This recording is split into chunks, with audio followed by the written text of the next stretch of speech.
Hey everyone, I'm Kevin with Victory 4x4. In today's video, we're going to be installing this bed front MOLLE panel in our 2023 Chevy Colorado ZR2.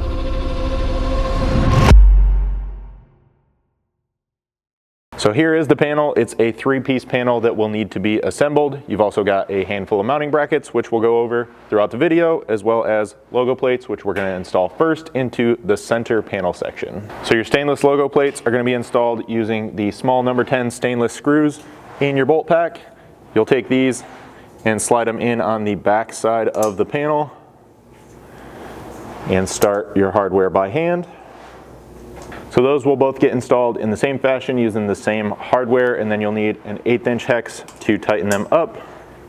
And then if you're wondering what is the back side of the panel, what I'm calling the back side of the panel is actually the front of the truck, so a little bit backwards there, but the side your logo plates go on is the same side as this 90-degree flange faces on the bottom edge of the panel. With those installed, you can now start assembling the panel itself. So you'll want to take the center panel and lay it over top of either outside section, doesn't really matter which one you start with, and then you'll find the 1/2 inch long black 1/4 button heads in your bolt pack and start assembling those in the 6 holes down here as well as on the bottom of the panel. With all your hardware loosely started, at least down this one seam, you can grab a 5/32 hex and tighten these up, and then you'll repeat this process over on the other side. With the panel assembled, we'll now install the lower mounting brackets. There are left and right to these, so pay close attention to them. Essentially, you want the lower mounting tab to be kind of protruding out toward the side once the bracket is lined up with the 2 mounting holes in the bottom corner of the panel. These are going to install with the same 1/2 inch 1/4 button head hardware that the panel assembled with, and they'll face out away from the panel, essentially toward the rear of the vehicle once everything's installed. So leave this hardware just a little bit loose for now so that you have your adjustability here until the end of this install, and we can now jump up front and start kind of prepping the truck to accept this panel. So up here in the front of the bed, the first thing you want to look for are the oval hole plugs. You should have 3 of these along this front edge. You'll need to get behind them with some sort of pry tool and pop all 3 out.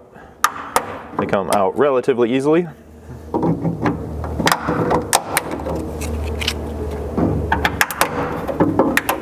You'll then have to assemble your upper brackets to put them in these 3 hole locations. So you'll want the oval nut plate to go on the back side here, along with the stepped upper bracket.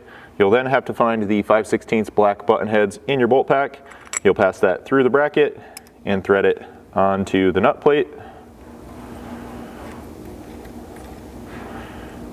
And then leaving that somewhat loose, you can kind of try and make sure that the nut plate stays horizontal and slide it in through that oval cutout, kind of one end at a time, and then you'll slide it back until it's essentially centered in that opening.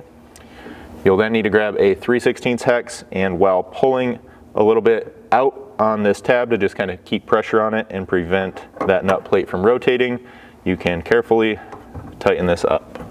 So the only word of caution with these is if you are off-centered, they're obviously not going to line up with the mounting holes on your panel, so you may have to make some fine-tuning adjustments to these. They do stay pretty centered, if you will, vertically in this little channel here, so you shouldn't have too much to worry about there. And then again, tighten them up and get the remaining 2 installed. So the bottom of your panel is going to mount using a factory bolt. It's going to be the front of these 2 bolts that you see here. To get this removed, you'll need a T30 torque socket as well as somebody underneath the truck with a 10mm wrench. Essentially, this bolt, if you're looking for where the nut is underneath, is just in front of your front bed mounting bracket on the frame.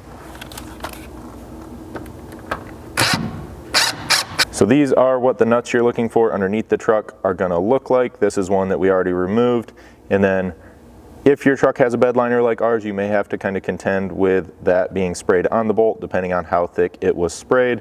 We were able to get this removed, but you can see there's still some on here that we're just going to go ahead and peel off, and you may have to do the same thing on the washer.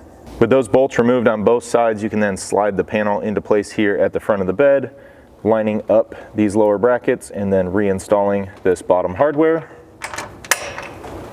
Again, with a friend underneath to tighten up and install those nuts. From there, you can move up top and install the remaining 1/2 inch long 1/4-20 hardware into these upper brackets. We're going to start with the center one here, and then again, this is where you may have to reach in and loosen the bolt, which you have better access to on the outside brackets, and adjust those to line things up. With all of your hardware loosely installed, you can just check to make sure that your panel is nice and centered on your bed, and then tighten everything up with your 5/32 hex as well as your Torx on the bottom brackets if you haven't done so already. With all your hardware tight, this installation is now complete.